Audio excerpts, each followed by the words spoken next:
for the invitation. I don't take it for granted. Thank you. Thank you very much, Olayinka.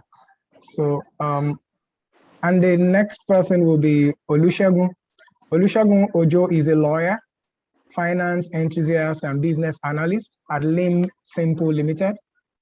Though trained as a lawyer, Segun is fascinated by the global capital markets, and as a result, he spent a good chunk of his time familiarizing himself with the basics of financial concepts. And in order to further this interest, he engaged in several finance-oriented extracurricular activities, such as the CFA Institute Research Challenge and the CFA Institute Ethics Challenge. He also volunteered to teach business law to candidates of the Chartered Institute of Stockbrokers professional exams.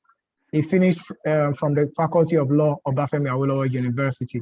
He's a recent graduate of the Nigerian Law School. He's a legal consultant and has assisted several organizations with legal risk assessments. Prior to his experience working as a business analyst, Segun concentrated his legal practice on domestic transaction advisory and regulatory committee. And as a business analyst, he has worked with over 50 MSMEs and top companies in varying industries, helping them improve business processes, clarifying strategies. And he has also reviewed a number of businesses on behalf of investors and has engaged with founders to help them prepare for investments. Segun is currently an NYSC associate at Lim Simple Limited, where he has helped serve several businesses doing over $1 billion in revenue. He has assisted in facilitating training for staff, advising on regulatory compliance, and preparing proposals to be pitched for various purposes. Segun, you're welcome. Thank you very much. I'm really glad to be here. Thank you very much. Okay, so you're welcome once again, everyone, and I'm looking forward to a quite engaging evening on the subject. Before now, we just talk about the CFA exams generally, but tonight we are zeroing in on level 1. It's the foundation, and we believe that listening to people who have gone ahead of us and who have interacted with a lot of students as faculty and students who have written the exams themselves, they will have a whole lot to tell us tonight. So please grab your notepads, grab your pens. There's a lot to talk about and to learn tonight. And just a quick one to remind you of to talk about how our agenda looks like tonight. I just concluded the introductions. And right now we are moving into the interview of our guests, which will last for about 40 minutes, thereabout. Then we have a brief presentation on the CFA exams and you. Then we take question and answers from the audience before we call it an evening, right? So let's just sit back and relax. So once again, Olayinka and Olusegun, you are welcome, and let's just dive into the questions so we can get the best out of tonight. All right, are we ready?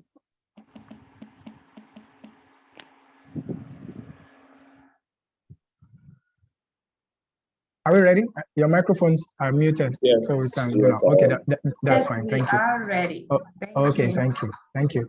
So Olayinka, can we meet you? I know I've spoken about your profile, but sometimes it's usually just abridged, right? So can we meet you? Can we a bit about your background? Something we haven't said, in the profile. There's just so much that a profile can capture. So, but this is you. I know a lot of people interact with you via LinkedIn and at work and all that as a financial consultant. But who is Olayinka? Let's meet you tonight. Okay.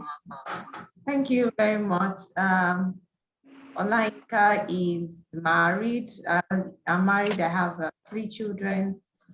I currently work with Ernst & Young as a financial consultant in the strategy and transactions team.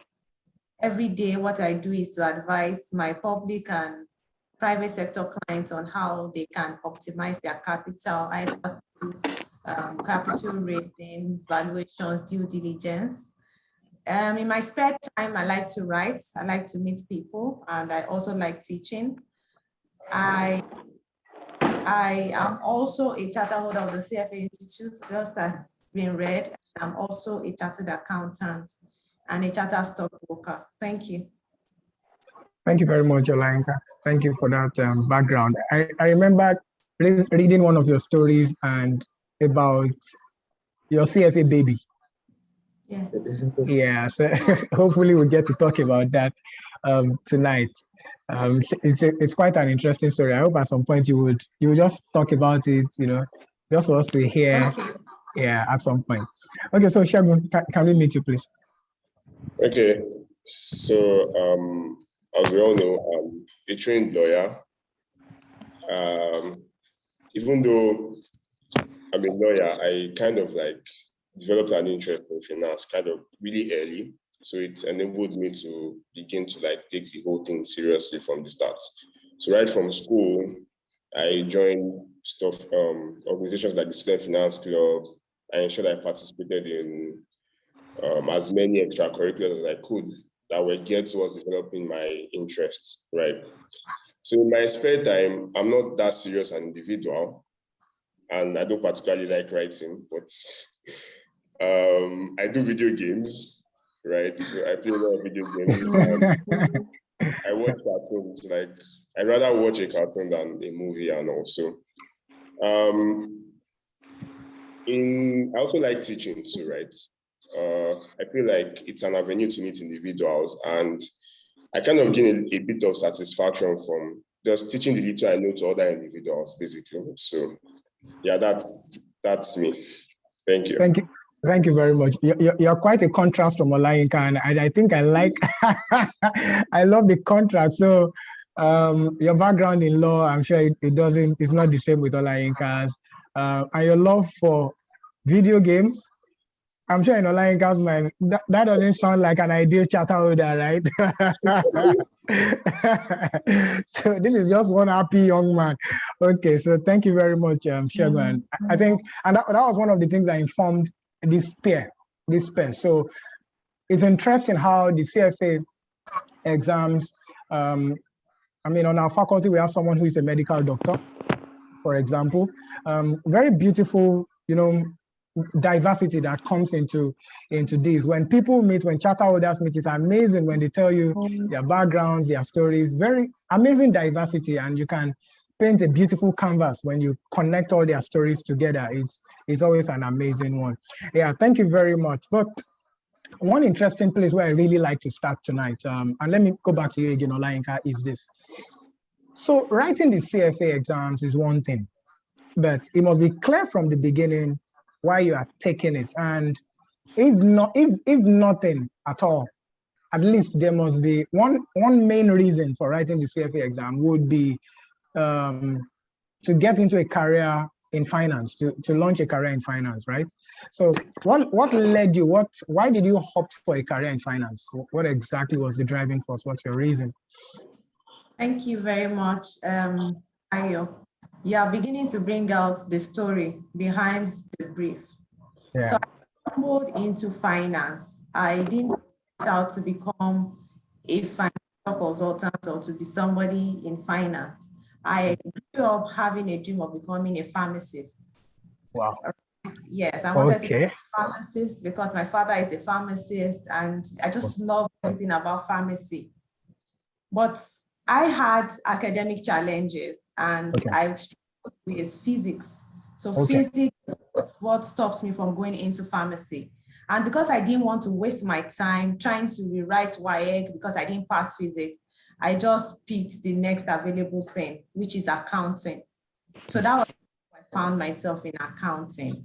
And yes, I like mathematics. I'm very quantitative. So I found it very easy to navigate from sciences in the secondary school to accounting in the university. So, and that's the beauty of finance. As long as you set your path that you want to do, it's just like we can do from Olusegun's story, all right?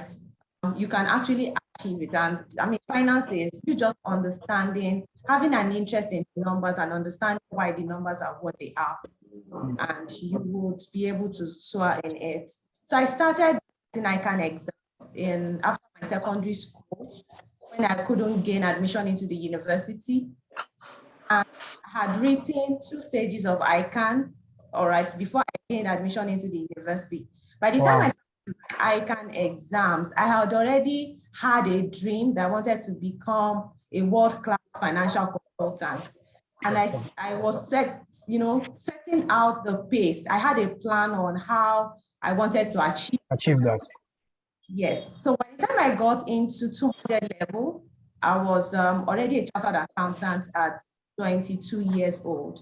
And I didn't want to stop with ICANN. I wanted to write the CFA exams, but of course, we know it's very expensive. And I was still in the university. It couldn't be the next best thing. So I started writing Chartered Institute of Stockbrokers exams when I got into the final year of university. But the end goal for me then was to write the CFA exams for two main reasons. One, I want to distinguish myself in the finance industry because the CFA exam is that badge you need to distinguish yourself. And second, I wanted to build myself knowledge-wise. The CFA curriculums, it gives you with the knowledge to be able to compete right, anywhere you are in the world. So that was the motivation for me. So during my CFA journey, even though I wasn't passing every stage, it wasn't just passing the exam that was important to me. It was understanding the concepts. It was building myself, gaining knowledge. And that's why I find it easier to come back to the faculty because I just want to keep myself abreast of knowledge. I just want to keep making sure that I am developing myself. Thank you. Thank you very much, Olayinka. That's profound. I've not had that story before. I mean, this interview will bring out part of everybody that we don't know before. It's really interesting. Yeah, and that's really true. And that's why that was going to be my first question tonight, because if you do not have a reason why, you are likely to just drop the ball along the way. The CFA exams, writing the exam, it cannot be an end in itself. It's not likely that you just want to write the exams and that's it. It can't be an end in itself. There must be a driving force. There must be a reason why that is bigger than just, I mean, I like how you said, even though you didn't pass, other stages except the level 1 at one sitting, it didn't mean anything. What mattered was the fact that you were getting ready. And at New Frontiers, we are aware of how expensive and how challenging it is, for students, undergraduates, and all that to write their exams right now. And that's why we have something interesting that we are cooking up for final year students and NYSC who are coppers. Something really good to lighten the burden of them, and they can get into the space early enough and just make the journey easy, for them. Just like you shared. Thank you very much, Olayinka. That was eye-opening. Oluwasegun, I mean, again, you're a lawyer. Why finance? It's important. We like to know. Okay. So the reason behind the finance thing is because, to be honest, it's been more exciting to me than law, and I'll explain. So when I finished secondary school, my parents, there was this pressure to take your life seriously, so to speak. So I started reading books and all that. And I came across the concept of stocks and bonds and everything. And I was always lost every time I read it, right? Because what are these guys saying? And I'd ask my mom when she's watching channels, and she'd be like, you shall one green thing that will go up and one red line that will come down alongside. So it was confusing for me, right? So I just decided to take the whole thing seriously. And another motivation for me was I wanted to understand the language of money, basically, right? So I decided to I thought CFA would do that for me. And but one thing now happened, right? So I went in for pre-degree in OAU, right? So while I was there, I did well, gained admission to law. But when I gained admission to law, in this space, because there was a lot of strikes back then, OAU is synonymous with strikes, basically. So in waiting for the time to resume, I just went to intern with someone, right? And it was there that I discovered that I can't do this law thing full time because I just didn't like what I was doing, right? But I already gained admission, right? So at the time, I wanted to write JAMB again. Then, but the guy sat me down and told me that this finance thing you want to do, it's not by force that I read it in like a university. There are several certifications you could take, several things you could do outside it that make it easier for you, basically, to get in. Plus, the law degree will be a complement to the finance thing, not a problem to it. So I took that to heart. Then when I got into school, level one, but I mean level one, 100 level, not CFA level one. Yeah. So 100 level, I was looking for ways to like build myself in finance, right? On level 2, I discovered CIS, so I wrote it to diploma level. Then from that point on, it was just, I just started seeing opportunities. I discovered the CF Ethics Challenge. Eventually, because of Ethics Challenge, I was able to do the Research Challenge, and I got the scholarship to write level 1, then I wrote level 1. So that's basically how my story has been so far. I had to put the whole CFA thing on hold because I had to do law school. I didn't want to do law school, but my parents were like, finish what you started, right? So I finished it up, then immediately after law school was done, I just started preparing for level 1. Excellent. This is quite an interesting one as well. Thank you very much. I mean, I think you got good counsel, great counsel about how it doesn't have to be in the university. You can pick up a certification, and I think you opted for the very right one. The CFA designation is the #1 finance designation globally. Like I always tell people, it kind of turns you to a global citizen, right? Yeah. That kind of thing. Yeah. So well done. I mean, good job. I mean, I'm sure our audience are excited about what they are hearing as well. And hopefully this is also beaming light to somebody. At the end of the day, I'm sure people will get insights from this. Okay, so let's get into level 1. So let's start with Olayinka, who is sort of a veteran now. By the way, Olayinka, when Oluwasegun mentioned that OAU was synonymous with strike, you nodded in affirmation. Did you go to OAU? Yes, I just discovered that we are both Great Ife. Great Ife. Sorry if you are not from Ife, sorry, we mentioned that. Okay, so I hope you will not cause trouble in this audience because the 3 of us are actually from Great Ife. Wow. So great, everybody. Oh, it's not. Okay, thank you.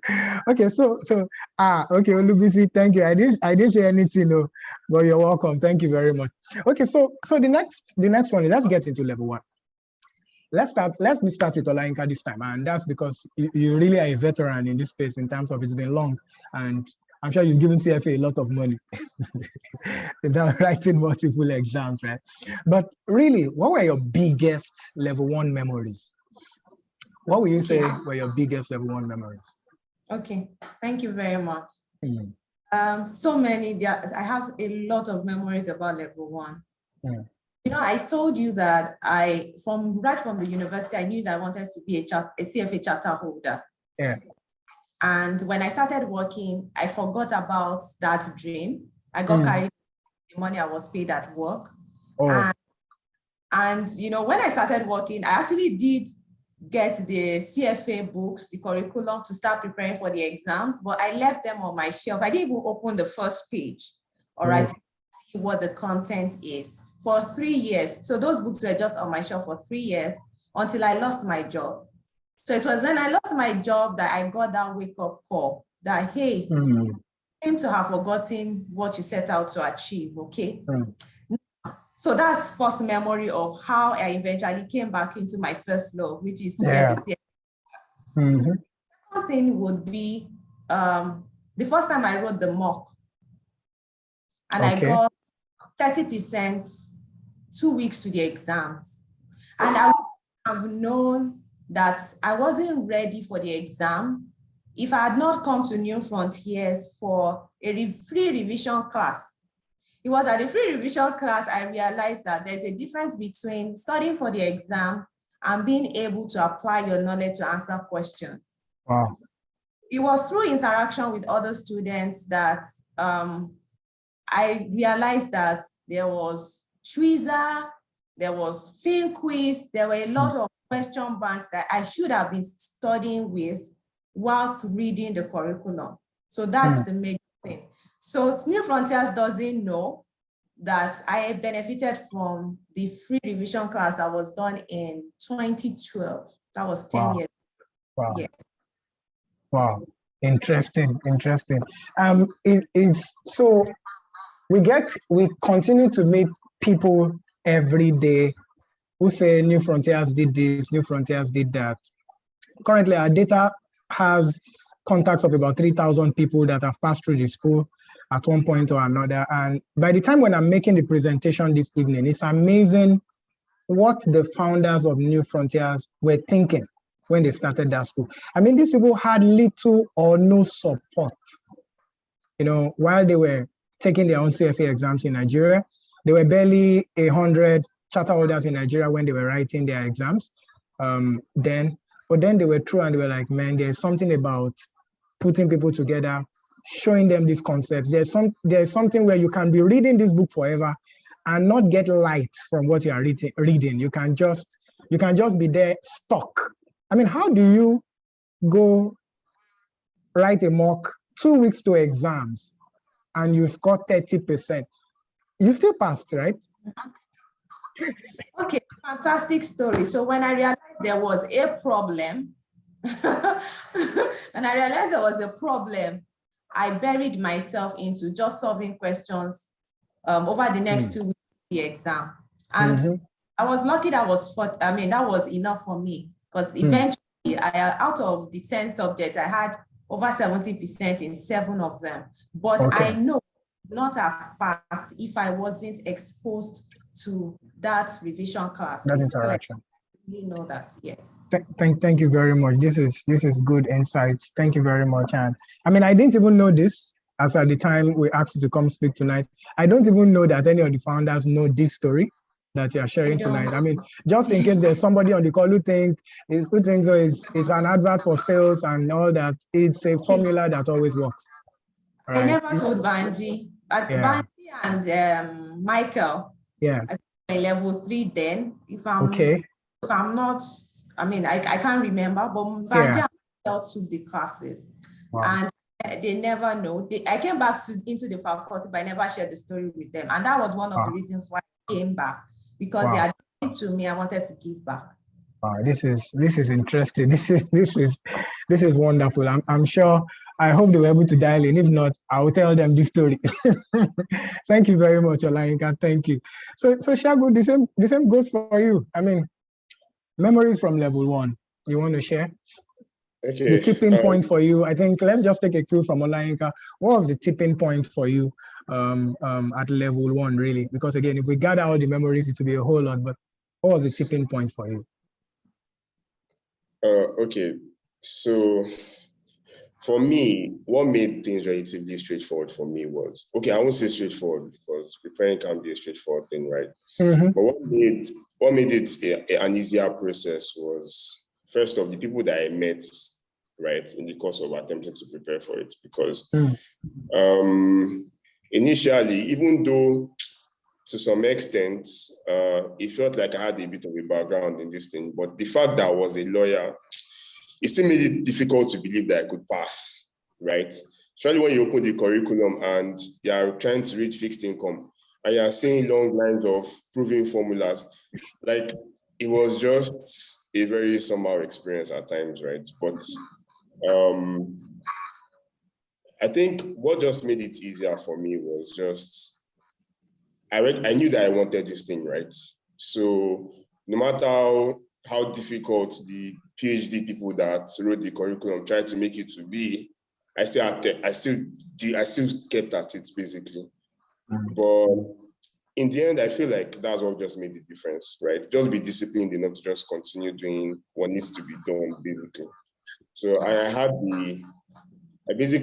the advantage of starting early, right? So immediately after law school was done in March, I had the exam in November. I just started reading almost immediately. And that generally made life easier for me. Because when it was around September, October, I think it was September that I had finished, October thereabout, I had finished reading. And I was just revising to the exam tomorrow. So that's basically it. My story is not as makes sense or as crazy as. No. No. I mean, like I said earlier, when you paint, it's amazing. When you meet 1,000 charter holders, you can paint a beautiful canvas from the diversities in their stories. It's amazing. It's amazing. I mean, somebody had shared about how at the time when most people used to travel out of the country for their exams, he traveled, and while he traveled, I don't know what country it is, whether it's in the UAE, he got there and his luggage did not arrive right in time. So he told himself, okay, baggage is not here.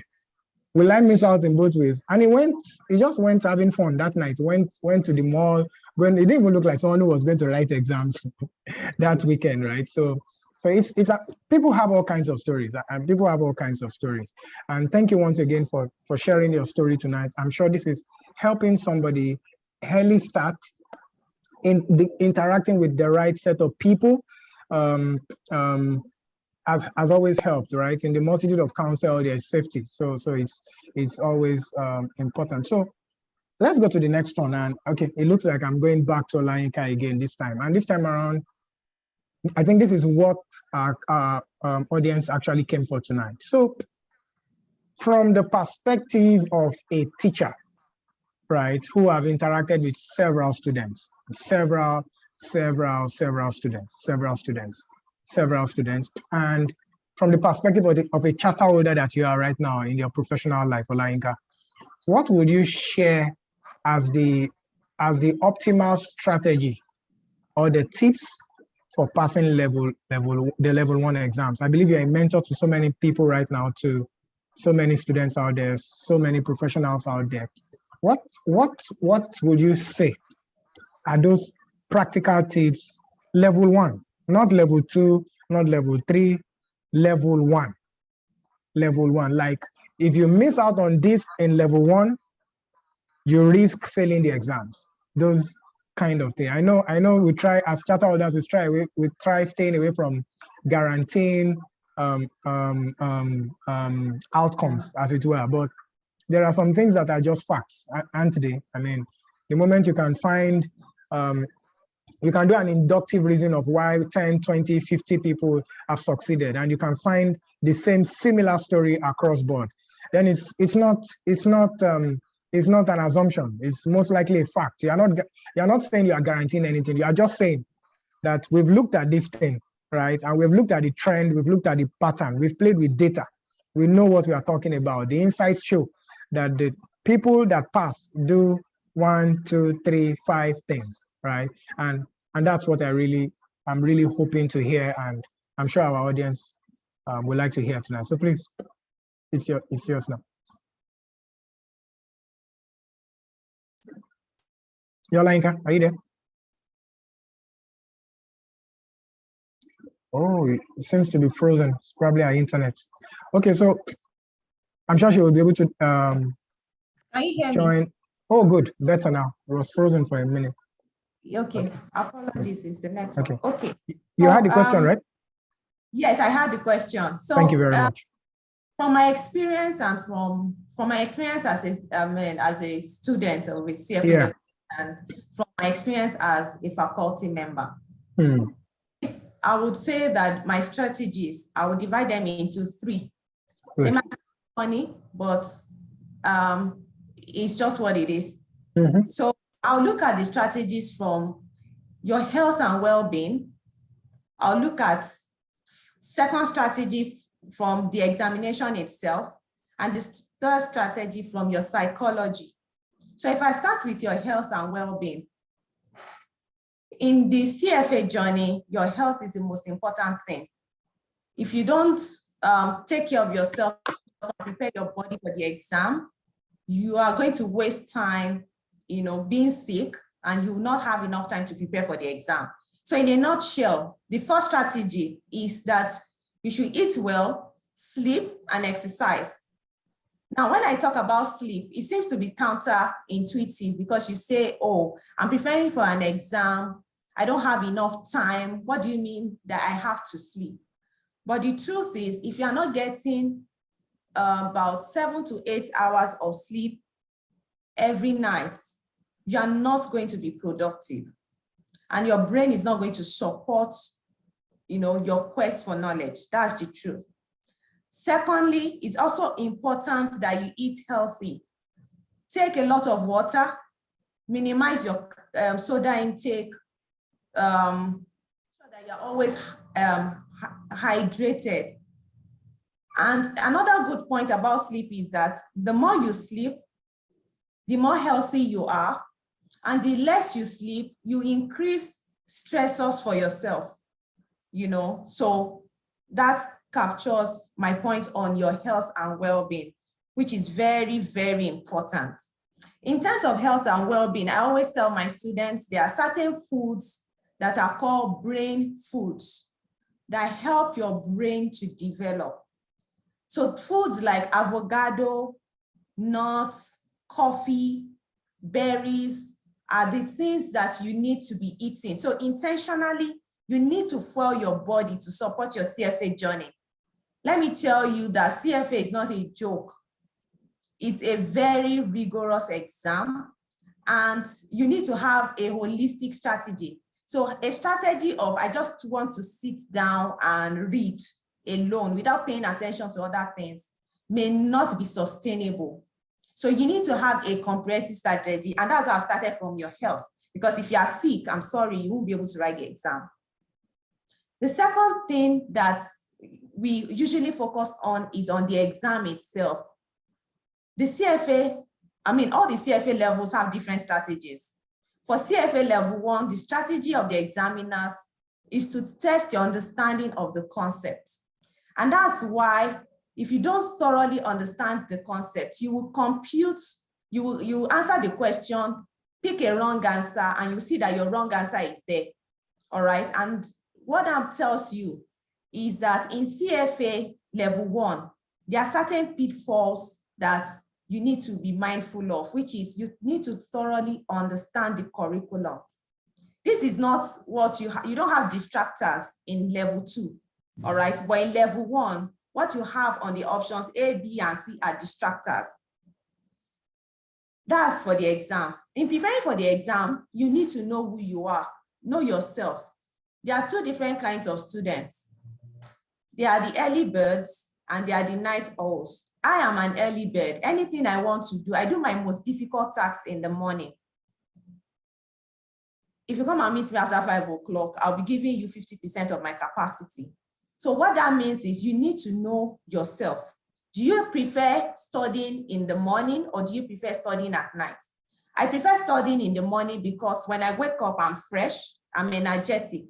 I don't know how people do it, those that study at night, because I believe that by the time you go to work, they've drained you mentally at work. Coming back home from work to start studying might not be the best for you, because by that time, your brain is practically hot. It's just like a computer.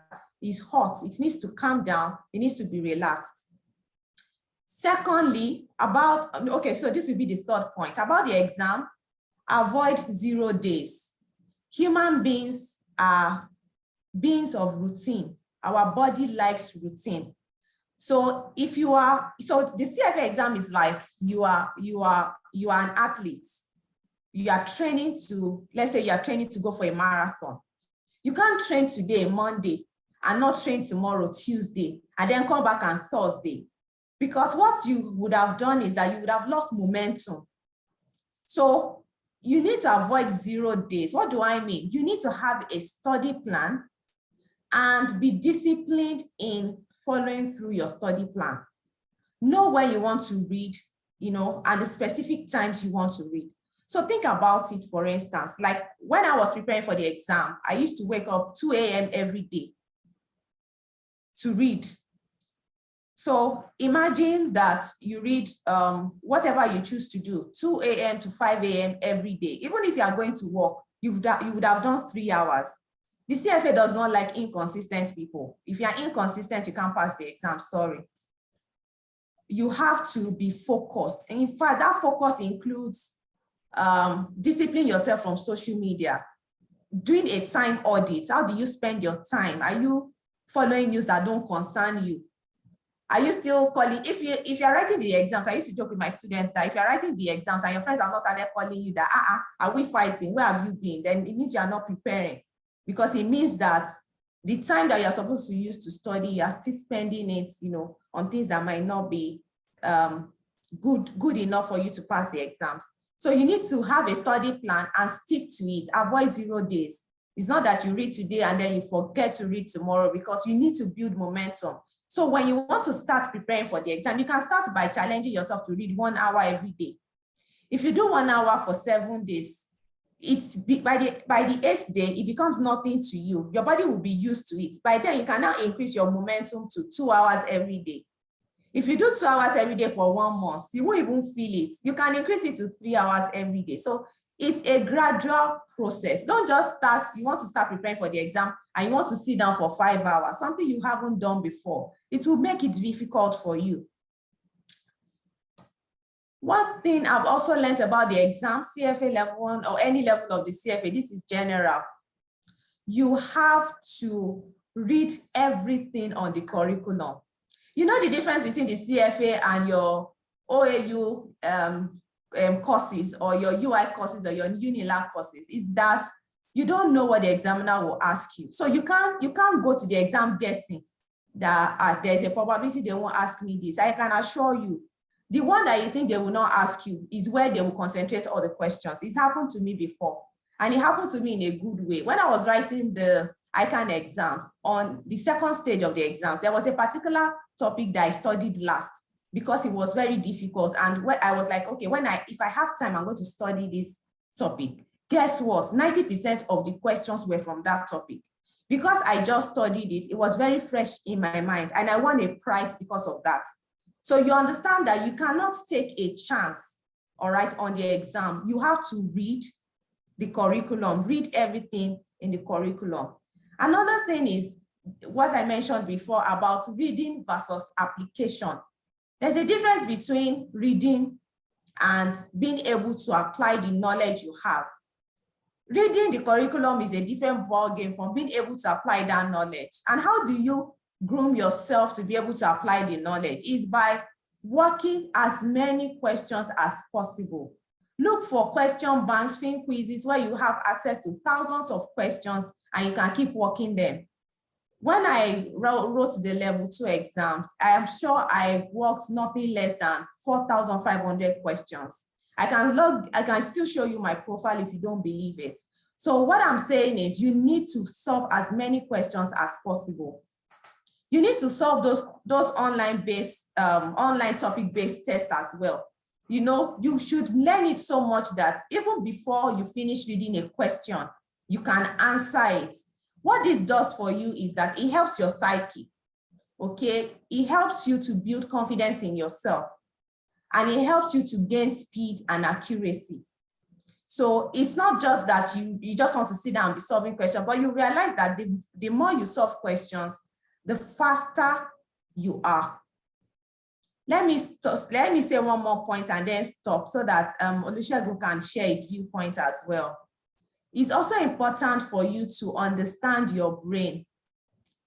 The brain is an organ that you need to expose to the same information many times before it gets it. So many times we penalize ourselves, right? That, oh, but I've read this thing, I can't remember it. Yes, you can't remember it because you need to expose your brain to the information many times over. And that's why you need to look for resources, maybe like an app on your phone when you have lag time like maybe you are in traffic, somebody is driving. If you have an app on your phone that can be set, that you can be looking through certain concepts, it could be useful. Let's say you're in the canteen of your office, for instance, you're having lunch. There are some apps that you can just use and glance through some of these concepts so that you can remind yourself. That way, you keep storing the information in your brain, and when you need it, you easily be able to record it. But there's no shortcut to the CFA. You got to sit down and read. Sorry, there's no shortcut. We have to put in the hard work to succeed in it. Thank you. Wow. Thank you very much, Olayinka, for an holistic approach. I mean, that was more than what we're probably expecting to hear. I mean, very profound. Thank you very, very much for that. I'll just, before I can do a recap, let me just take Olusegun as well, then I can put together and do a recap. Thank you once again. Shagun, please. Okay. I'm sure you still remember the question, right? Yeah. This is where you get to share the practical tips that helped you, pass level 1. Yeah. So, to be honest, Ms. Olayinka has stated most of the stuff, but I think I'd like to add some things, particularly the ones that I faced personally while going through this, right? So first things first, I think it's very important that you start early, right? Particularly if your background does not in any way connect with the content, right? It makes life totally easy. No, sorry, not totally easy. It makes it easier, basically. So there's something that was going around a lot while I was preparing, and everyone was like focus more on the highly weighted material, focus more on the more tested material. So I'd like to address that because I feel like it's not a good way to go about preparation, and this is what I mean. So in preparing for level 2 now, I've noticed that level 2 is basically a build-up of everything that you've learned in level 1. So if you are focusing your energy on maybe FRA, focusing it on equity, focusing it on maybe fixed income, and you ignore courses like maybe derivatives because you think it's smaller in weight, it might come back to bite you in the ass later on. So in this, aside the fact that it's important for the level 2 exams, it's also important that you get it like at a very sound and fundamental level at level 1. Why? Because derivatives has a way of showing up in other courses other than level 1, particularly level 2. There's embedded options, derivatives in fixed income, right? There is it just has a way of showing up. So I think you should, like she said, you should aim to understand every single thing, right? Then, like we said, focus on understanding the concepts. Another big issue that I noticed while I was preparing was the fact that people tend to place one very huge priority on solving questions, even much more than reading and understanding the concepts. And I feel like that's a problem. Why? Because when you get to the exam, you might be asked questions in a manner that you've never seen any question you've resolved that you've solved before. So if you don't have a fundamental understanding of the concept, it's more likely that you would miss the question. So even before starting out solving questions, ensure that you have sound knowledge or a sound understanding of the concept itself, right? It goes a long way. Then the questions will now assist in, how do I put it, in complementing the knowledge you have. It makes sure that it sticks, right? Then another thing I noticed was this huge debate as to whether to read with the curriculum or read with third-party providers like Shreza and the likes. Like, it was a big deal amongst me and my friends, right? So to me, on that instance, I feel like I'd go with what Ms. Olayinka said. I think you should just work with how your brain works, right? For me, I was reading the curriculum judiciously. I started around, I think that was around April, till like May. And in reading the curriculum, I spent 2 months on QM alone. Even though I was reading it every single day, I spent 2 months on it, right? And it was, that was too much time for one topic out of 10, right? And I've not even gotten to FRA.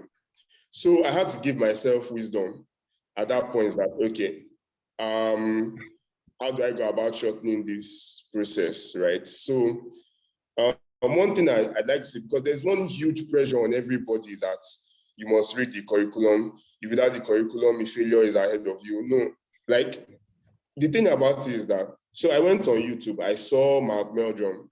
Mark Meldrum was basically lamenting of how, because the guys that wrote the curriculum are PhD CFA charter holders, they'd like to show you that, yes, they have that PhD in the content. So you go there, and something that's supposed to be easy and straightforward, you just be like mesmerized, like you just be confused by what you're seeing. That was basically my experience, right? Particularly in courses like QM, economics, fixed income, derivatives. Something that they could easily say in one sentence, they will now prove it. You'll not be seeing long formulas upon formulas, and you don't understand what's going on anymore. In instances like that, I'm a lawyer, right? So I'm not I'm not quantitative to that much of an extent. So I get lost when those things like that happen. I'm sure people who had non-quantitative backgrounds here will be able to relate. So in such an instance, what I did was this. I started using third-party prep providers, right? They really shortened the content, made it easier for me to like digest, right? So another thing that I did was, I was always stuck in traffic about 3-4 hours a day at a point, right? Until when I was able to resolve that issue. But what I did was, that 3-4 hours, I didn't let it waste. So I had IFT videos on my phone, right? Once the traffic comes around, that's all I'm watching till I get to my destination. So I think basically, you should just, that pressure of you must read the curriculum, please, whatever works for you. If it's not the curriculum, please do not hesitate to use it, basically.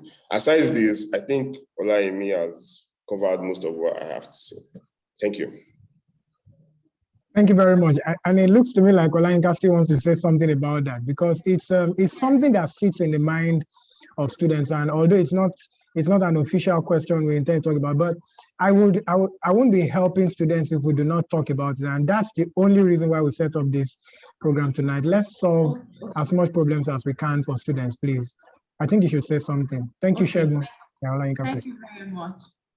Thank you very much, Mayo. Olusegun, thank you so much for what you said about the curriculum. You know why I'm laughing? Because I remember now, once you talk about the curriculum, that when I wrote my CFA Level 1, so now this prescription, do not try it at home. That's my so that you don't say, do not try this at home. So what happened to me was that I didn't remove my own curriculum from the carton. I didn't open it at all. I read third-party provider material for the exam.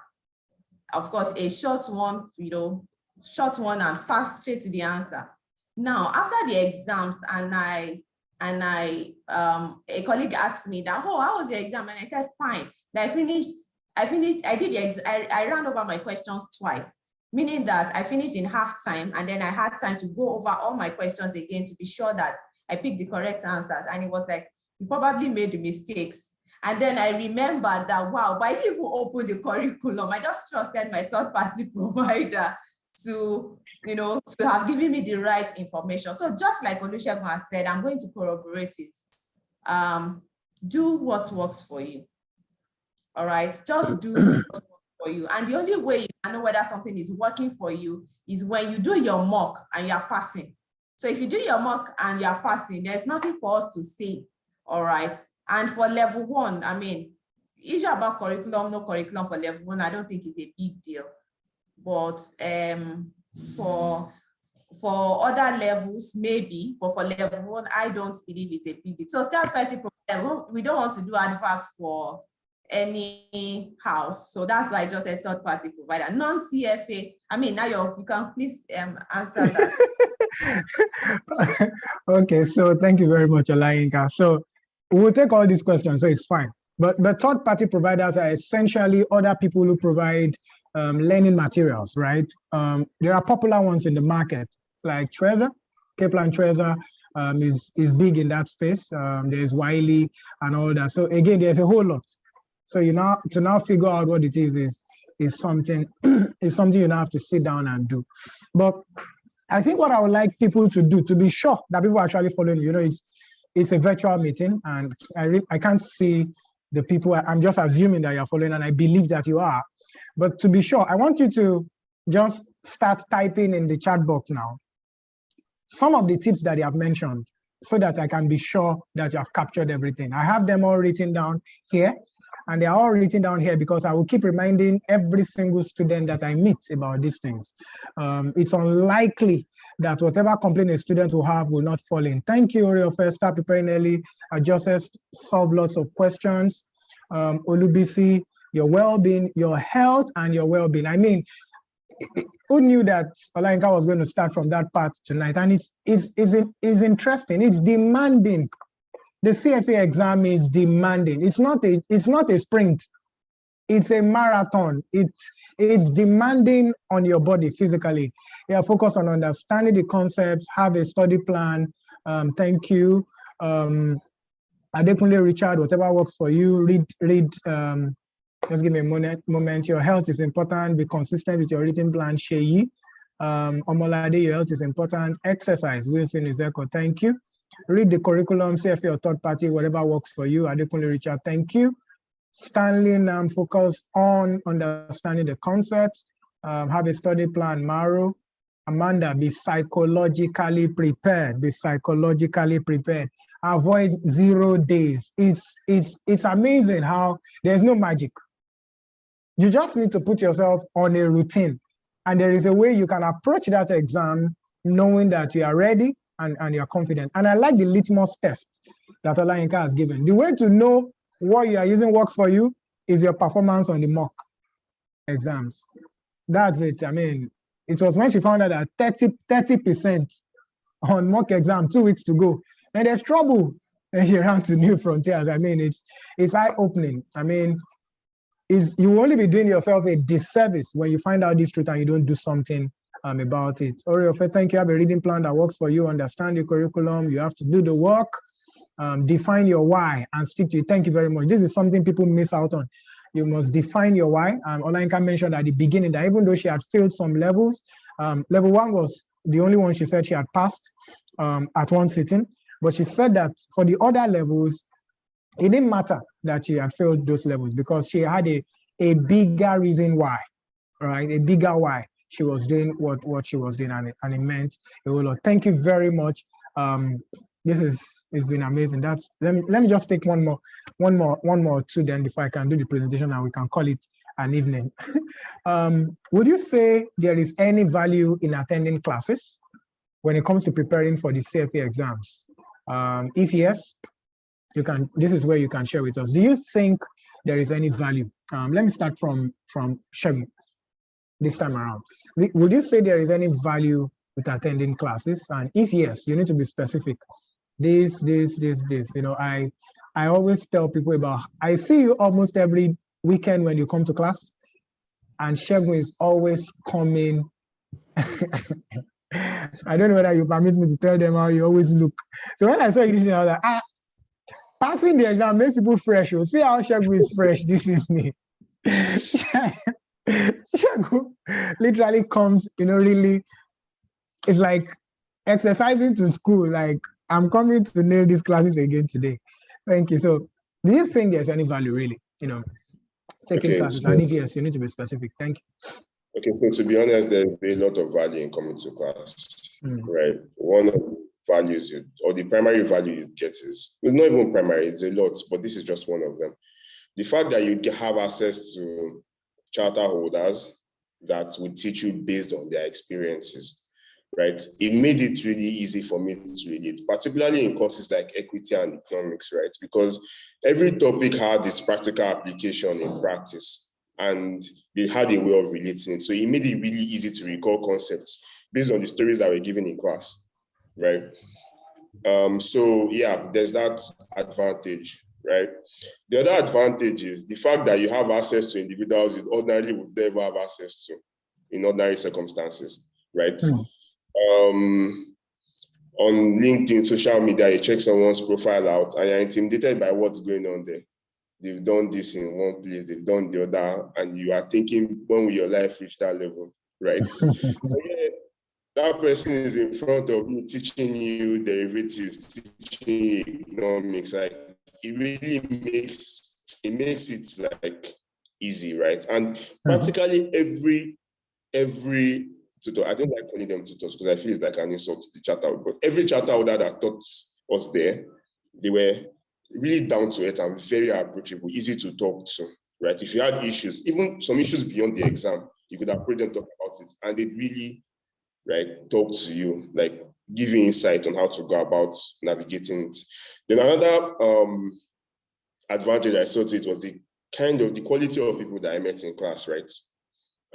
People that were in the same class with me. I made friends, individuals with like minds, individuals that you can really relate to their story, individuals that you guys can all like act together and push yourselves to like achieving this thing. Like it's really invaluable. It's really invaluable. Like I don't even know how to describe the value. So yeah, those are the three specific things I think is like the value of community class. Thank you very much. Thank you very much. And I'm sure someone like Olayinka is mentor to students as well in school, because again, you don't just teach at New Frontiers. You must be a mentor to at least one or two students, depending on the diet or the program where you are teaching in. Thank you, Shegun. That's very, very, very true. Very, very, very true. Okay, so Olayinka, are you there?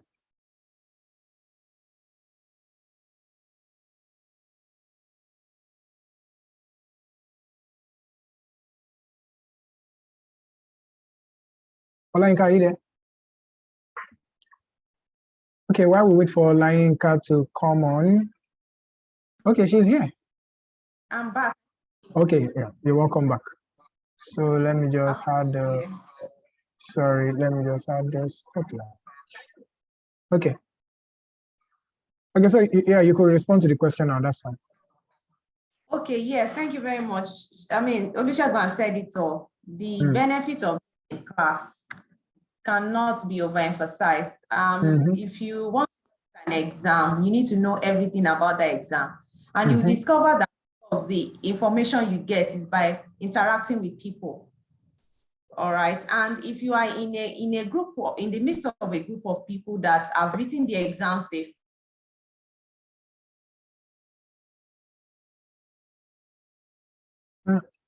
I think we lost a sound there. We lost audio. Can anyone hear? It kind of encourages you, all right, to know that it's something. It's breaking. Hi, Olayinka, can you hear me? Is it just me? Can we all hear? I can hear you. Can you hear me? Okay, now we can hear you. I think it froze for a moment. Okay. I agree with everything Olusegun has said. Okay. Going to class is a yes for me. Okay, thank you very much. Thank you very much, Olayinka. And I'm sure some questions are already coming in about virtual classes and all that. So we'll take these questions, but I need to be sure that you get the most value out of this. So just let me take this one more question, then the presentation, then I'll come to all these questions, because it's most likely that the questions you're already asking will already be sorted out in the presentation or anything, but if not, we will definitely take this question. So please just give me a moment to take this. So I think one question I would also like to ask is, now let's talk about New Frontiers, right?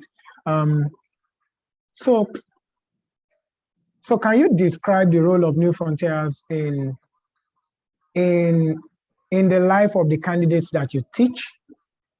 I mean, as a faculty member, what role do you think would you say New Frontiers play in the life of these people? I'm aware of the program. I'm aware of how much work goes into this program. But again, it takes someone who has experienced it from the side of being a student and from the side of being a teacher at the same time, who would be able to give something balanced. So Olayinka, what would you say is New Frontiers' role in all of this?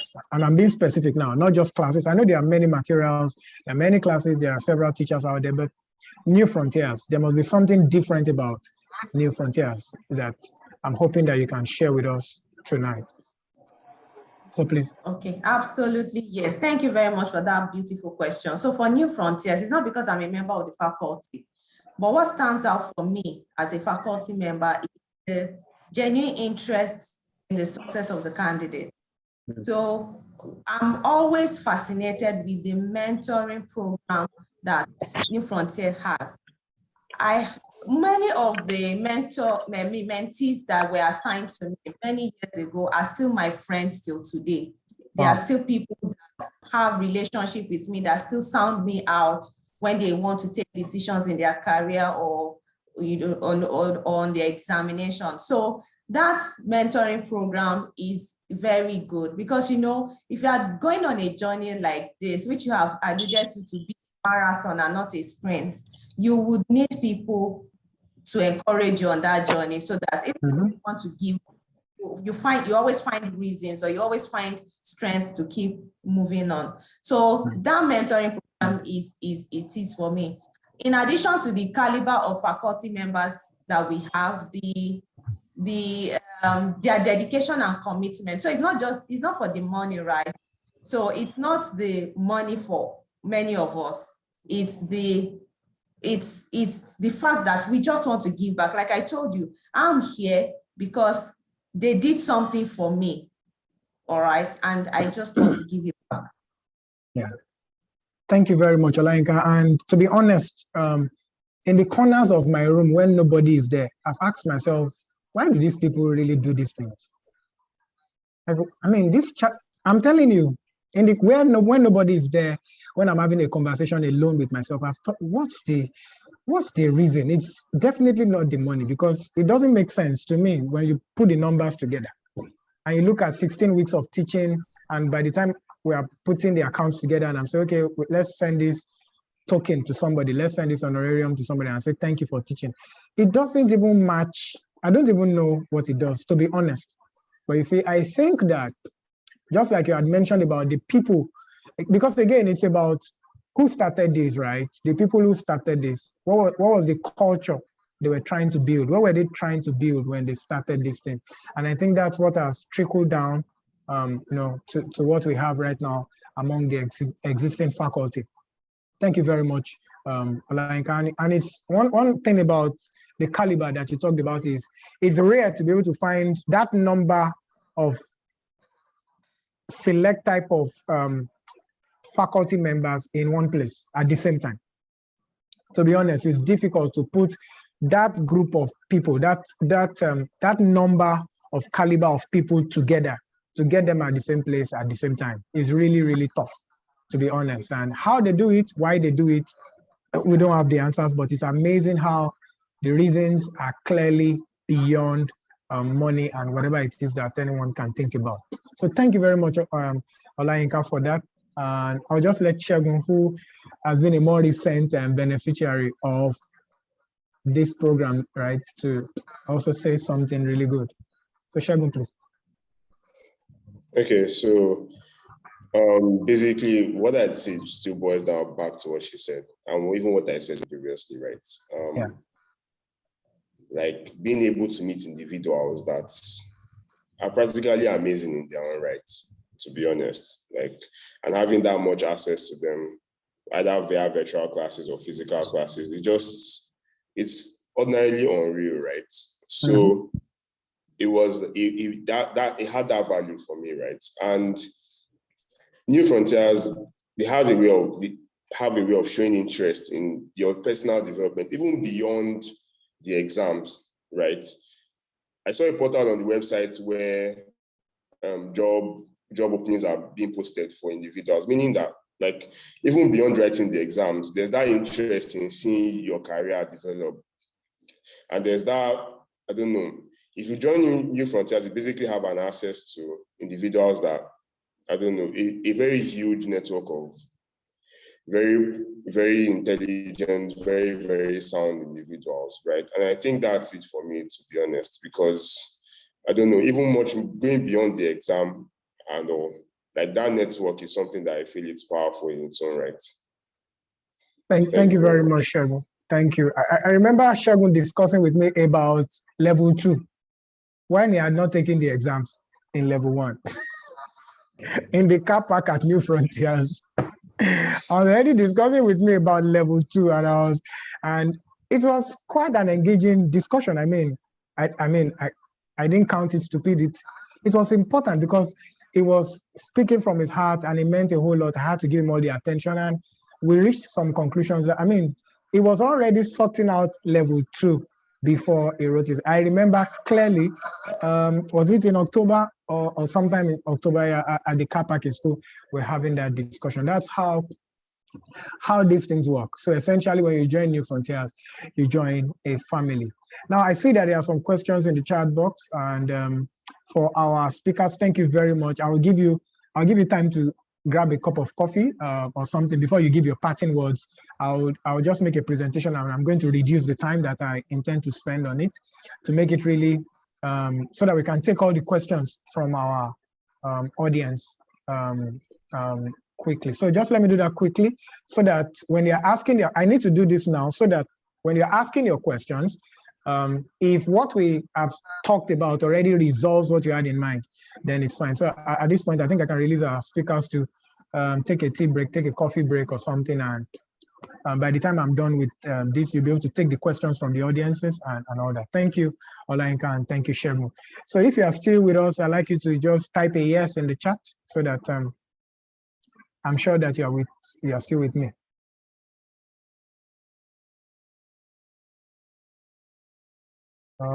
1 minute. I'm trying to pull up my slides. Okay, so can you see my slides? So that's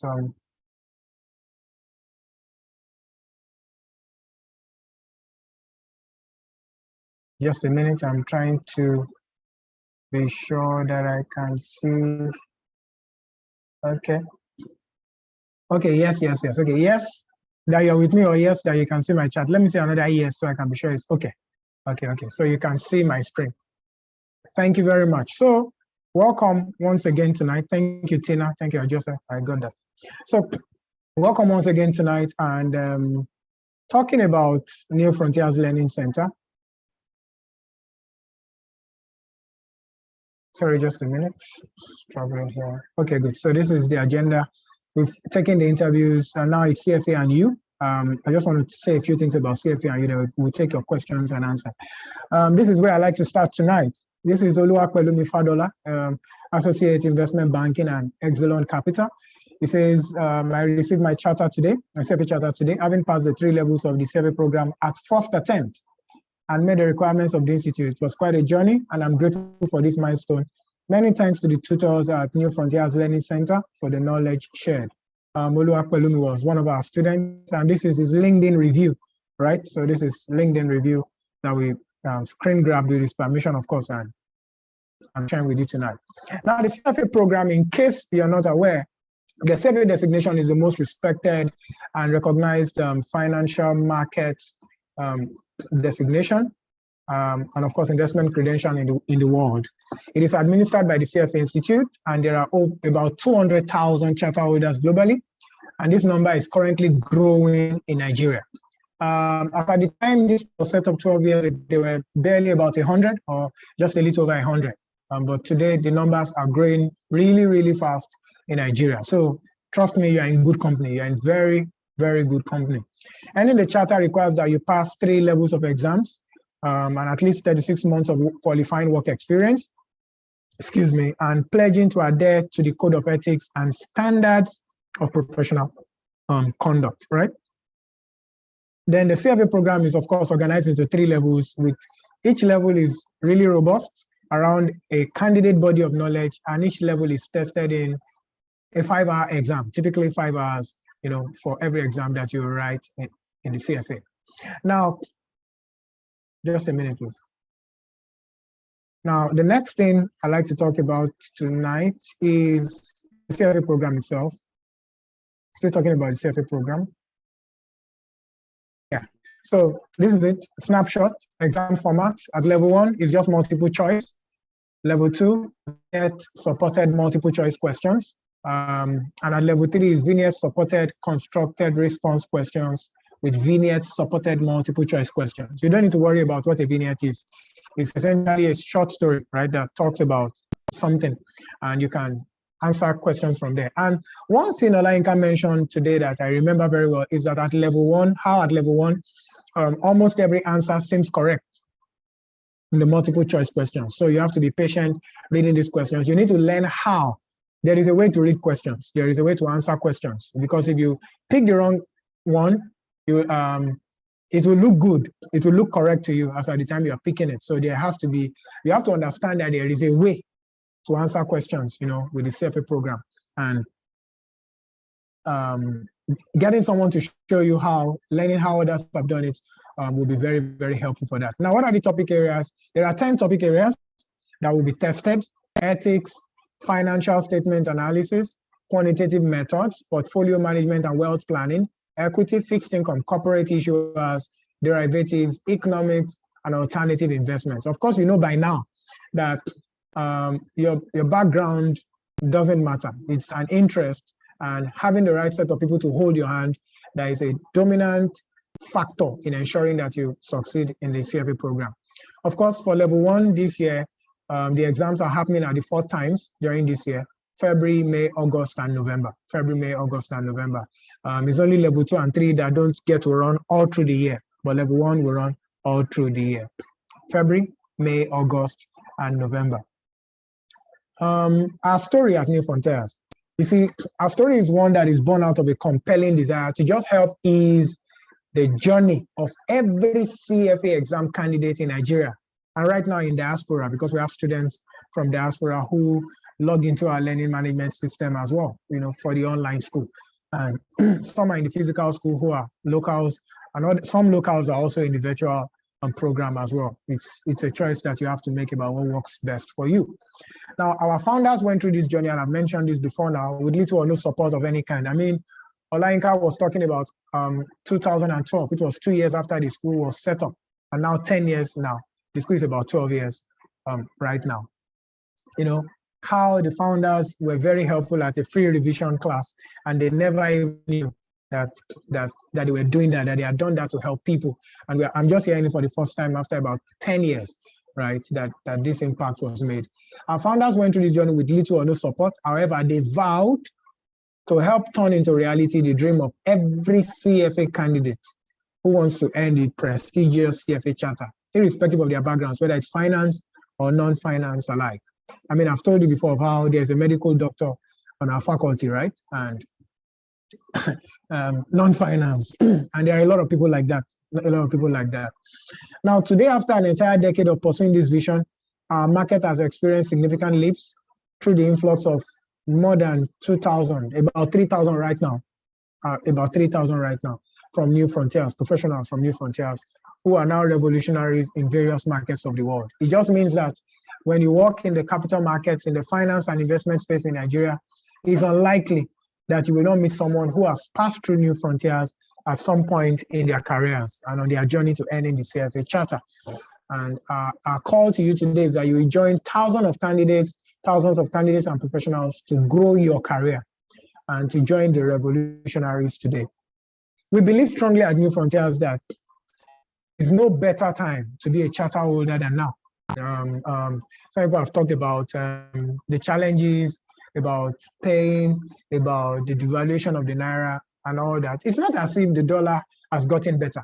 So if somebody was supposed to write this exam last year and someone writes this year, the person who will write this year would have to spend more, because yes, even if the fees don't change, the value of the dollar to the Naira, right, or the foreign currency to the Naira gets high every day. So it's important that if you are making up your mind, you need to make up your mind early and just do what you need to do, because and the fact that there is a lot of challenge globally also states that this is the best time in the history of our world to be a charter holder. Now let's move on to this. Here are our founders: Ayokunle Ojo, CFA; Michael Anyuma, CFA; Banji Fentola, CFA; Olani Ogunbayo, CFA. I'm sure you probably know these people, and I have to do this quickly and rush. Now, why New Frontiers? This is why we always advocate for New Frontiers. The first reason is we have a world-class faculty of leading investment professionals. Like I always say to some of our candidates or to some of our students, it's likely that when you go for an interview and you go for a program or you go somewhere and you're going on a meeting, you're most likely to meet somebody on your faculty or somebody from the New Frontiers family, So it's amazing how it's, like I was saying, it's difficult to have in the same place at the same time the number of people that we have on our faculty, right? And the caliber of people that we have on our faculty to have that number at the same place at the same time. New Frontiers has a world-class faculty of leading investment professionals. This is one of our strongest points at New Frontiers Learning Center. Of course, more than 10 years of experience and leadership in this space, in the CFA tuition space. scholarships, discounts, and special offers abound. If you follow us on social media, you'll be aware. And if you check the website, www.newfrontierslearning.com, you will have found that there is a lot, in terms of scholarships, discounts, and special offers that we offer students all the time. We understand how the market is. We understand that there is a lot that needs to be done. And because we are there to help, we constantly offer these scholarships. I remember during the lockdown, New Frontiers gave out the most scholarship it had ever given since inception. Because we just needed people to write these exams and to just keep pushing their dreams, as difficult as it were. And you just need to apply when these scholarships spaces are there. I still got a scholarship application today. I got one from somebody who will even be writing the November exam. Already applied. I saw the application today. So please feel free to go to the website, apply for these things. They are there. They are there for you to use. We understand how the market is. We understand the economy, but we also have a bigger dream, and it's that you will be able to earn your charter that will be responsible for the largest number of, for the success of the largest number of CFA charter holders in Nigeria and in diaspora. That's the goal that we have. Class assignments, monthly tests, mock exams to reinforce classes. As a matter of fact, 9 a.m. tomorrow morning, there will be a test at New Frontiers Learning Center, and it's just a month-end test. One of the many tests and exams, mock exams that they will write to determine where they are on this journey. So I'm sure our students are listening and they're ready for the test tomorrow. Of course, we have a no pass, no pay policy. Of course, terms and conditions apply. You should reach out to the school for more details on that. And there's candidate support. Shegun was talking about, we have a job board, because people know the people who are responsible for grooming candidates in New Frontiers in terms of the faculty and the founders. When people are looking for people to fill up vacancies, vacant roles in their finance organizations, one of the first places they turn to is New Frontiers Learning Center. We always have opportunities that we share with our candidates. On our website, there is a job board and a career space there where you can easily join. And if you're a member of the New Frontiers Network, we always send these messages the moment we get them from employers. We push them out, and it has helped a lot of people find opportunities for their careers. So this impact series is one of the things we also do to support candidates. We know quite well that right now there are people who are not our students on this call, and that's the goal. We want a lot of people who need to be helped to come and hear these tips for free at no cost. And we have a whole lot more that we have done in the past. I'm sure after now, this will be uploaded to our YouTube page and other videos. You can go there and check out what we have and just benefit from all this. And if you follow us on social media, you continue to have information about the next program that we have. So these are the reasons why, just some of the reasons why New Frontiers is where you should come prepare for your program. This is Busola Jeje's review about New Frontiers. He said, I'm happy to announce that I passed this August CFA Level 3 exam. And I met Busola Jeje last week at the party we had. We had a party for our new charter holders. You passed through New Frontiers. You just passed your exams at Level 3. We hosted them to a party last week, and it was a wonderful time, with Busola Jeje, where she was just there and we were talking about the journey. She says, I'm happy to announce that I passed the August CFA Level 3 exams. My CFA journey has been filled with tears, caffeine, sleepless nights, and panic attacks. But I'm grateful to God that I finished all levels at one sitting. This is another story where somebody had finished all levels at one sitting. I'm particularly grateful for the solid knowledge learned and how it has positively shaped my career. Special shout out to the tutorial center, New Frontiers Learning Center, that I used for all my levels. And my tutors, of course, I showed you already, Banji Feintola, Michael, Ayokunle, Olani, Ayokunle Olubumi, and everybody. This is one of the many other reviews that we have. This is a more recent review. This just happened. She passed, she just got her result this year, right? And she passed the Level 3 exams. Now, these are our offerings. We have a regular physical class, and we have these diverse offerings so that people can make their decisions and choose what works for them. We have regular physical classes that last for 16 weekends.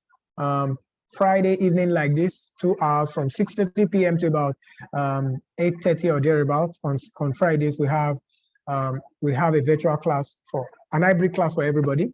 Then on Saturday and on Sunday, we have 8 hours every other day, 16 hours every weekend for 16 weekends. That's the regular program. Now there's a regular online, of course, the regular online class as well also run for 16 weekends, but on our virtual learning management system, where students from diaspora and some students from Nigeria as well, in other parts of the country particularly, and can dial into live classes. The beautiful thing about the online classes is that you have access to your recordings until your exams, right? So for example, if you are preparing for the August class right now that is going to end in April, you have access to those classes until you write your exams, you know, and that's it. So there are quick review classes for people who say, oh, the 16 weekends is impossible. I can only look for 4 weekends just before the exam. So there are 4 intensive weekends before exams. The level 1 quick review we hold in April, from the 2nd of April till the last day in April. So 4 weekends, intensive weekends of quick review classes, right? So that's another line. Then of course, online classes, recording. So yeah, people say, okay, I can't join any of these. I just want to have access to those recordings. We have you covered. Then there are people who say, okay, I just want the quick review program recordings. We have you covered as well. So those are the offerings that we have. Now, this is our calendar for this year. The level 1 program is running currently, started in January and is going to end in April. The first level 1 program to cater for those writing the May and August exams. Their recordings are building up on the LMS already. Their classes are also going as well. And in April, there will be a quick review program just before the May exam. That's going to happen here, quick in April, all through the month of April for level 1. Now for level 2 and 3, of course, they will start their classes in April till July, right, for the August exams. And of course, the next level 1 and level 2 program will happen from July to October. And of course, another quick review in October to cater for the November exams. So if you're writing November and February exams and you want to join the school, this is where you would fall typically. When we are writing the August exams, there is the quick review, there are the recordings that are ongoing for the classes that are about 8 weeks already. I think by tomorrow will be this weekend, yeah, already. It's already the 8th weekend, you know, for those who are already in school and have started classes. So the recordings are there if you want to access them and all that. So this is one more review. The mock exams at New Frontiers Learning Center helped a lot. The feedback was always a good tool to judge my preparation level to each phase. If you need a prep center, New Frontiers Learning Center is the place. It's unbelievable how many intelligent people you have in one place, right? That was what I was trying to explain. And this is Folashade Ogunbayo, CFA Infrastructure Investments at IFC, that's International Finance Corporation, the World Bank Group. So moving on from there, if you need to contact us, these are the numbers to where you can contact us. We also think you should follow us on LinkedIn so that you can be among the first set of people to hear anything that we have to say online. I hope I didn't bore you with too much information, but I'll just leave this up here so that if you need to pick it, you can see it from there. So I'm sure Shagun and Olayinka are back so that we can take the questions from the group, from the people. So if you, okay, are you there? Okay, you are still muted. Yes, we are. Okay, thank you very much. And thank you for giving of your time. We would, wow, time is fast spent. We need to do this fast. Okay, so audience, is okay, thank you, Olubisi, for that. Yeah, very useful information. Thanks a lot. Thank you, Olubisi, for that feedback. So it helps to know that the information we gave was useful. Okay, so let's move on quickly to your questions now. Let's take your questions, and there are 2 ways. You could either raise your hands, and I'm sure Obafemi is our moderator and is paying attention to anyone who is raising their hands. You could raise your hand, so we would unmute you at the appropriate time and allow you to take your questions. But in the meantime, there are questions here, and if you want to type them, you can type them in, right? Okay, I think somebody already answered these questions. Okay, please, what do you think about online classes at New Frontiers for someone not based in Nigeria? Do you think it's effective? And I think Temi Oshin already answered you, Toby Oladiron. He said, we'll definitely recommend it. I attend from Canada. Thank you, Toby. You just saved me some time. The next question, I think the next question is like it, about coming to class. I would like to explain, I'd like to listen to you talk about what the virtual experience is like. If one is in different cities, how can we maximize the class experience to be as effective as if it's in-person learning? Okay, Olayinka, I'll let you take that. I know you teach both physical and virtual students, so are you able to please help take that question?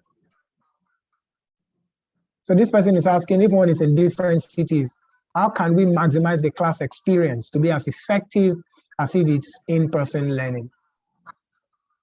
Okay, so the faculty has been trained on how to engage students virtually. So it really doesn't, I mean, the difference between being in the physical class or being in a virtual environment depends on how the facilitator engages the class. And we use different tools on the online platforms to make sure that we keep the students engaged through different, there are a series of questions that are asked, there are surveys that are taken, so we can get your feedback, we can get you engaged. And of course, if it's a physical class that you prefer, both virtual and physical have their pros and cons. So it depends on what you want and what works for you. But if you are focused on the one that you want, even if it's virtual, I believe that you can still get a lot of value from it.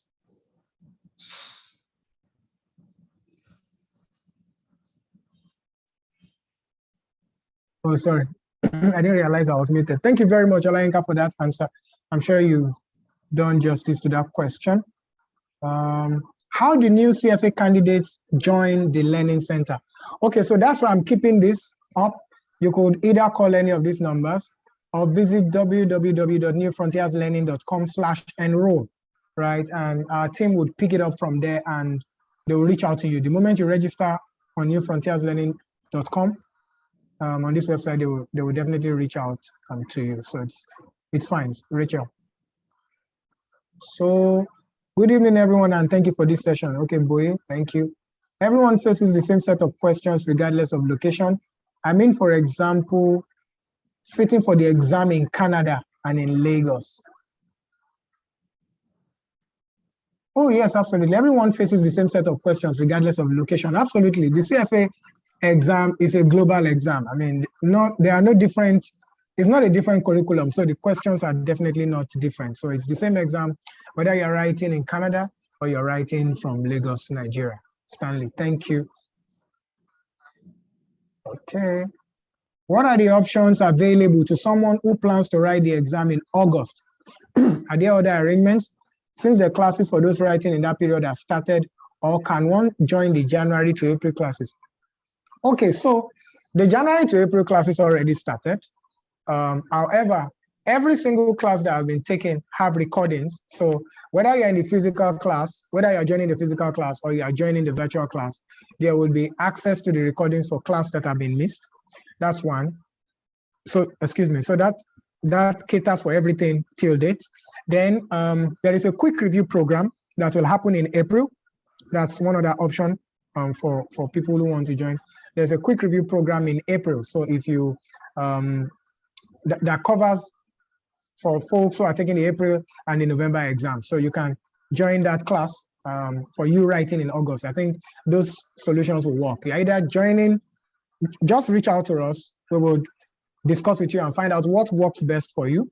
But whether you join the physical or the virtual class, you will have access to all the recordings till date, and you will be assigned a mentor. You will still have access to all the benefits that other students have had. And of course, if it is the quick review program, you can reach out to us, we'll sign you up for it, and that will be it. So while we are doing this, Obafemi, please, if there are any hands up, you need to let me know so that they can ask their questions directly and Olayinka and Oluwasegun can help attend to those questions. Okay, is it possible to have a mix of physical and virtual? No problem, Oluwatoyin, just reach out to us. We'll take care of that. That's not a problem. I would like to ask if portfolio management the most important topic in the CFA, because it's basically level 2 and 3. That's BOE, but I don't know. I'm assuming that you're asking whether the weightings are more in level 2 and 3. So Olayinka, I don't know if you can help with that. Is portfolio management the most important topic in the CFA program? Oh, not like this one. Sorry, you need to mute. Go on mute, please. We can hear you. Thank you. Okay, so please.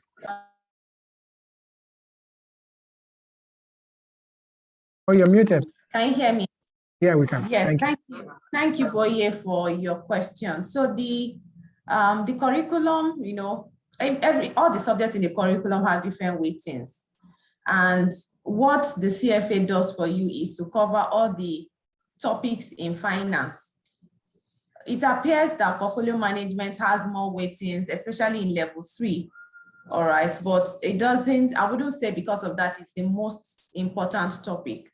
It might be the most weighted, but it doesn't mean that it's the most important topic, because of course, if you don't pass your ethics, you can't hold that. Absolutely. Okay, thank you for that, Olayinka. Yeah. Go ahead, you were still saying something. No, that's fine, I'm done. Okay, thank you very much, Olayinka. Okay, so somebody just asked about, good evening, please, I want to inquire. I'm currently a student and I'm planning to write the level 1 in the quickest possible time. Can I take the exam as an undergraduate in 400 level? Absolutely. For students in their penultimate year, you can take the CFA exams. Reach out to us so that we can work out what exactly works, because I see in the quickest possible time, that's possible. We just need to know what exactly you mean and all that. We actually have a program for, you know, undergraduates who we're working out something for undergraduates as well. So please feel free to enroll in the program. It's okay to join in the program, but reach out to us so that we can provide guidance where you need it, and then we can help you sign up. Somebody was asking about a guarantee, about a probability for a student at New Frontiers to get jobs at a finance organization. So it's not, New Frontiers is not a placement organization, right? I mean, I need to be very, very clear about that. What we do, focus is tuition, empower people, help them pass their exams. We believe that the exams are already tough, so why complicate the process? And so when it comes to getting the jobs, the folks who have these roles reach out to us. They reach out to us because they believe that we have credible people, we have people who will be interested, and not just interested, people who will be able to deliver on the job, right?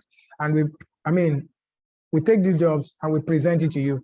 Now, you can reach out to a mentor, you can reach out to somebody to even help you prepare for the job interview and all that. But again, the ultimate performance at the job, at getting the job will be you. I mean, we wouldn't be able to attend the interview for you. There will be no spoon feeding. You get what I'm saying? So like we always tell our students, we'll do everything for you. The only thing we will never be able to do is to help you write the exams. And it's typical of this as well. We'll present the opportunities.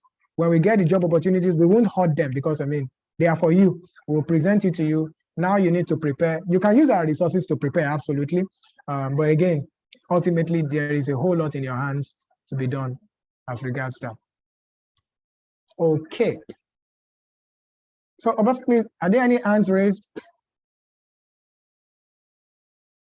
And I hope I'm not missing out on anything. No, we don't have any hands raised. Okay, there are no hands raised. I think we have overshot our time by 10 minutes already, and I'm sure our speakers have other engagements. If you have any question, you could still drop it, but at this time, I wouldn't like to keep Olayinka and Segun beyond now. So I would just like them, it's time to give your parting words, to give the conclusion of the whole matter. So let me start with you, Segun, then I'll take Olayinka last. So, but if you still have any question, you could drop it in the chat. We'll be able to pick it up from there. Thank you very much. So, Oluwasegun, the conclusion of the whole matter. Let's hear from you. For level 1 candidates, please. Yeah. Okay, so the conclusion of the whole matter for me is that CFA may look tough in retrospect, but it's not impossible, right? And I'm a living like testimony to that, right? You don't necessarily have to have a solid background in finance to make the best out of the examination process. So just do what you're supposed to do when you're supposed to do it, and it will work out exactly the way you plan. Thank you. Thank you very much, Oluwasegun. It was a pleasure having you tonight. Thank you so much. And I look forward to receiving you at level 2 and passing the exam and coming to do this again at level 2, right? Yeah, definitely. Thank you very much. Thank you. So, Lainka, it's your turn. Okay. Thank you very much, New Frontiers, my co-panelist, Olusegun, for making this very interesting for me. And to our audience, thank you for spending your time here. I would like to close to say that do not fail because you did not work hard enough. Because if there's no pain, there's no gain. And like I also said before, you need to find the vision and follow it. It's determination that keeps you in the game of the CFA, not intelligence. Thank you. Thank you very much, Olayinka. That's very, very profound. And it looks like the session shouldn't end. But thank you so much for giving up your time tonight, Olayinka and Oluwasegun. We are most thankful for doing this for us. And I'm sure the candidates are thankful as well. I'm sure I'm going to start saying their thank you in the chat. Apparently, you covered all the bases. So there's practically no question left. I think the only question I see is how to get question bank. Of course, third-party providers always who specialize in that, of course, exist, so you can always get it from them, your question bank from there. Thank you very much. Yeah, Simeon says thank you. Wilson, many thanks. Thank you as well. So thank you everyone for joining tonight. The team will still stay for about 10 minutes, but at this point I have to release my speakers. Thank you very much, Olayinka, one more time. Thank you, Oluwasegun, and we're most grateful for your time tonight. Thank you so much. Thank you. Bye-bye. Thank you. Bye. Bye. Thank you so much. Okay, so if you have any question, you could drop them now, and we could take them. If you have any comments or anything you think we should know, the team will still be here to help you for like 5-10 minutes, and we'll pick them up while you are there. If you want to actually speak, you can, just ask to be unmuted. Yeah, are we getting the recording of this session? Yes. So 2 answers. I'm sure after now, we'll be uploading these and other videos on YouTube. You can access it from there, and you'll get an email with the link that shows the recording of this session. So Akinkolade, yes, you would get the recording of this session. Yes. Okay. Any more questions?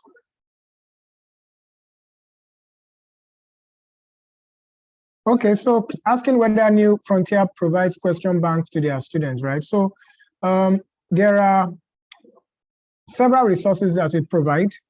However, at the moment, we just changed our learning partner, but we augment for that by conducting tests, mock exams for our students, and you will always have access to all the resources that we use for these materials, as it were. Please, can you confirm where the physical address classes hold? Yes, it's at VI, it's at Victoria Island, Maro, and that is at 20B Amodu Tijani. I will just type that here, 20B Amodu Tijani Close. That's off Sanusi Fafunwa. That is the Eco Hotel area. You're welcome, Toby. That's the Eco Hotel area. I'm typing, I will drop it now. On Victoria Island, Lagos, VI Lagos. Yep, so that's the address, right? Maro, that's the address, yeah. So you're welcome to visit us anytime. Yeah, all right, so any other questions?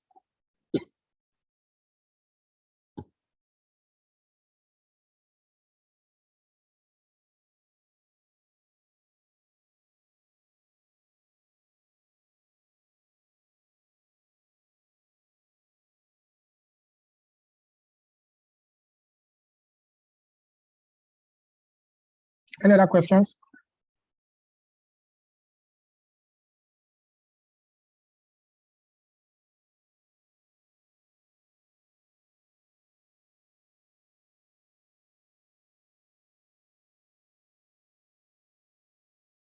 Any other question?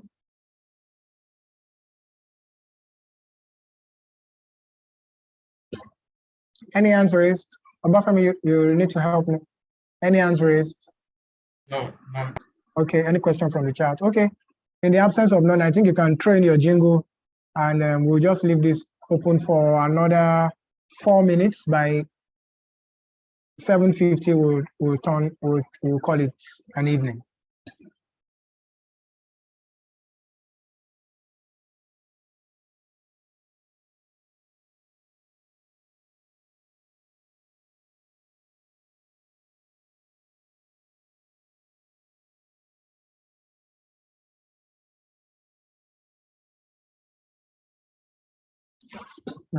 Audio, please, Obafemi, can add it here.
Candidates that influences our engagement of a world-class faculty, partnerships, scholarship and discount offers, our online learning management system, and so much more. Our clients' outstanding results across all levels of the exams every year attest to the quality of our top-notch physical and online program in the last 10 years. That's right, we have been impacting the industry for 10 years and have supported about 2,500 professionals in that time space. Register with New Frontiers Learning today.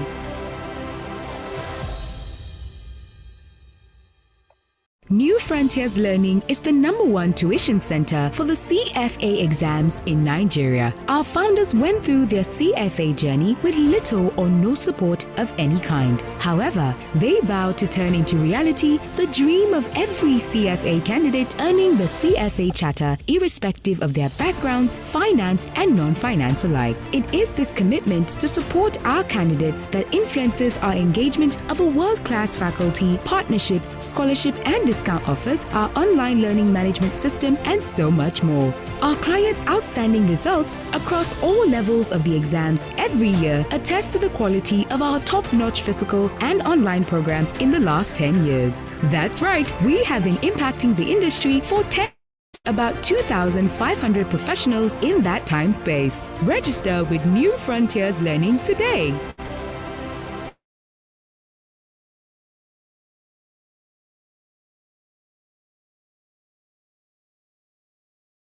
In Nigeria. Our founders went through their CFA journey with little or no support of any kind. However, they vowed to turn into reality the dream of every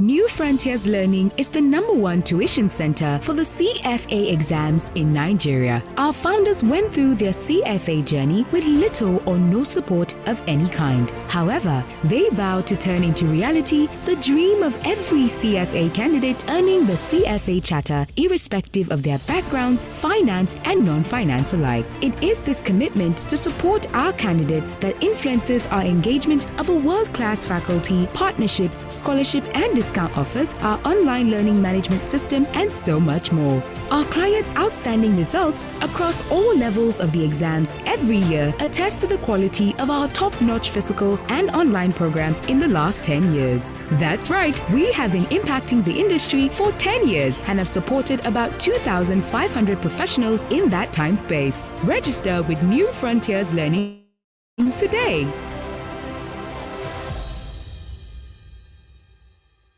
New Frontiers Learning is the #1 tuition center for the CFA exams in Nigeria. Our founders went through their CFA journey with little or no support of any kind. However, they vowed to turn into reality the dream of every CFA candidate earning the CFA charter, irrespective of their backgrounds, finance, and non-finance alike. It is this commitment to support our candidates that influences our engagement of a world-class faculty, partnerships, scholarship, and discount offers, our online learning management system, and so much more. Our clients' outstanding results across all levels of the exams every year attest to the quality of our top-notch physical and online program in the last 10 years. That's right, we have been impacting the industry for 10 years and have supported about 2,500 professionals in that time space. Register with New Frontiers Learning today.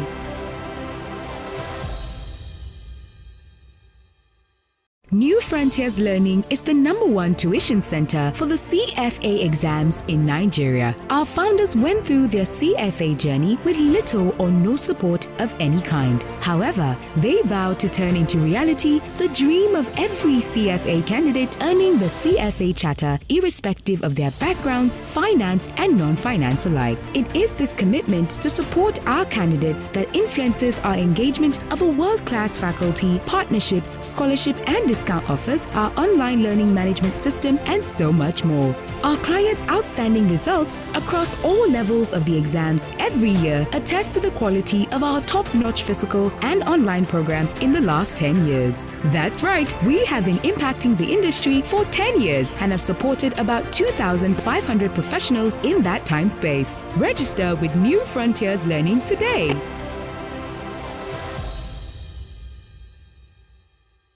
New Frontiers Learning is the #1 tuition center for the CFA exams in Nigeria. Our founders went through their CFA journey with little or no support of any kind. However, they vowed to turn into reality the dream of every CFA candidate earning the CFA charter, irrespective of their backgrounds, finance, and non-finance alike. It is this commitment to support our candidates that influences our engagement of a world-class faculty, partnerships, scholarship, and discount offers, our online learning management system, and so much more. Our clients' outstanding results across all levels of the exams every year attest to the quality of our top-notch physical and online program in the last 10 years. That's right, we have been impacting the industry for 10 years and have supported about 2,500 professionals in that time space. Register with New Frontiers Learning today.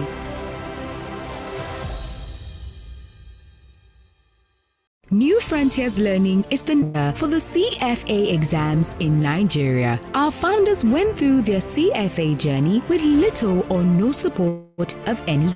However, they vowed to turn into reality the dream of every CFA candidate earning the CFA charter, irrespective of their backgrounds, finance, and non-finance alike. It is this commitment to support our candidates that influences our engagement of a world-class faculty, partnerships, scholarship, and discount offers, our online learning management system, and so much more. Our clients' outstanding results across all levels of the exams every year attest to the quality of our top-notch physical and online program in the last 10 years. That's right, we have been impacting the industry for 10 years and have supported about 2,500 professionals in that time space. Register with New Frontiers Learning today.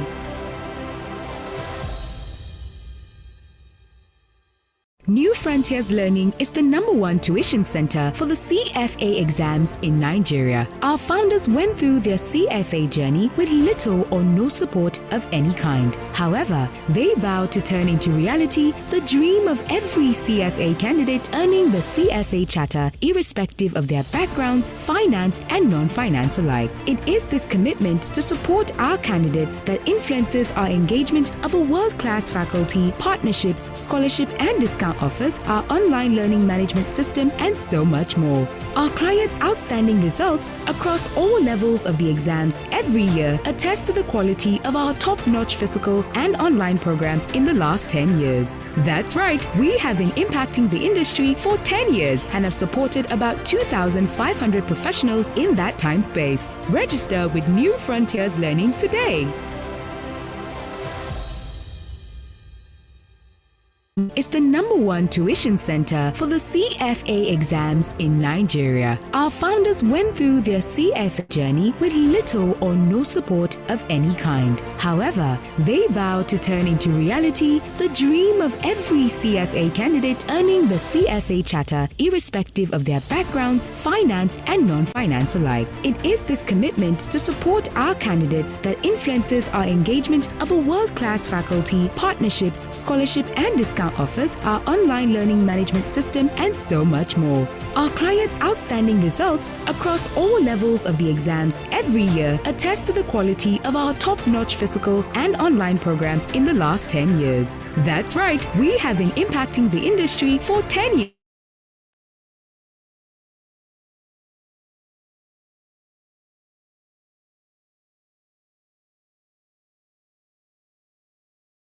Frontiers Learning is the #1 tuition center for the CFA exams in Nigeria. Our founders went through their CFA journey with little or no support of any kind. However, they vowed to turn into reality the dream of every CFA candidate earning the CFA charter, irrespective of their backgrounds, finance and non-finance alike. It is this commitment to support our candidates that influences our engagement of a world-class faculty, partnerships, scholarship and discount offers, our online learning management system, and so much more. Our clients' outstanding results across all levels of the exams every year attest to the quality of our top-notch physical and online program in the last 10 years. That's right, we have been impacting the industry for 10 years and have supported about 2,500 professionals in that time space. Register with New Frontiers Learning today.